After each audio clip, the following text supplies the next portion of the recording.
Sabuh parah penonton Ki Yusuf Ansor nenalin sinden. Ketok le isih enom lho. Iya.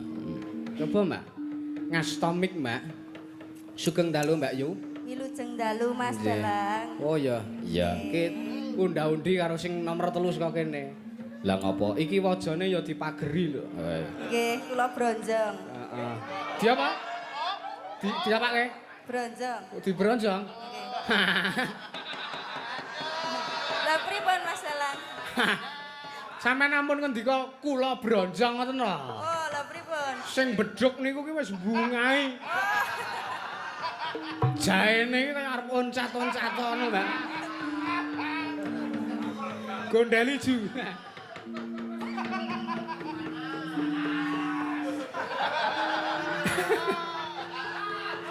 Iki terus esuk kon ngejak terus iki paling.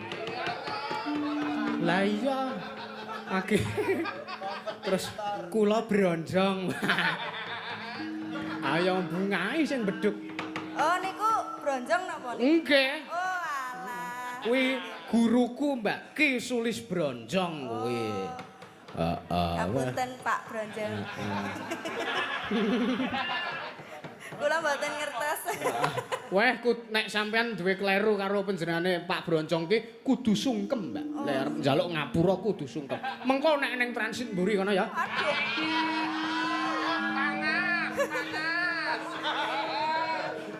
Iki desa treming lho, Mak. Ora idep.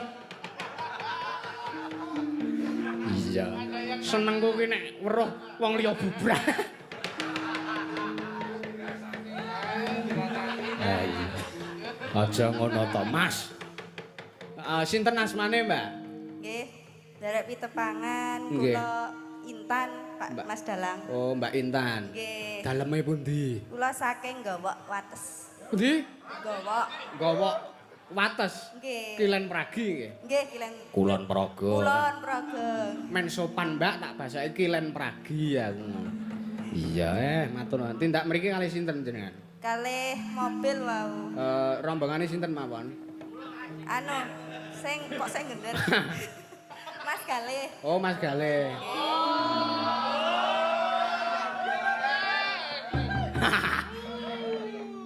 Iki sajake bengi iki akeh sing kesenengen atine, Nduk. Ah iya.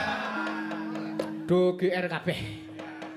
GR gladi resik. Ora, nek gladi resik ora tau. Oh.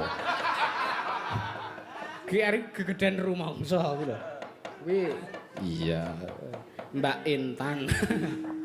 Mbak Intan daleme Wates sing wau mboten sak kula sebutke Mbak Wates Kulon Praga ngaten mawon nggih, Mbak. Niku wau enten, Mas. Gowok niku wau. Enten terminal Gowok. Oh, terminal Gowok. Kaya terminale Jembar mboten niku? Walah jembare sakpole. Wah, entuk. Kena, Wah. kena nggo atret. Oh, lah nggih.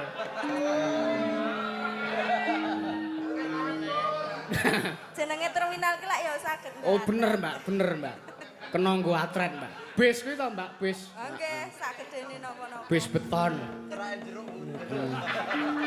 Kuwi cerake jeruk pudel lho, Mbak, kuwi terminal kuwi. Oh, nggih benten Nggih. kok. Oh, benten, Mbak? Benten. Oh, ketebian ya? Cedak kemanukan niku lho. Oh, nggih, nggih. Niku ki enten bakul manuk niku lho. Oh, nggih. Oh, pasar manuk Wates niku. Oh, nggih. Kula riyen kula podang teng mriko. Oh, podange gedhe apa Nggih. cilik? Gedhe, Mbak. Sak ndase sing ngenong niku.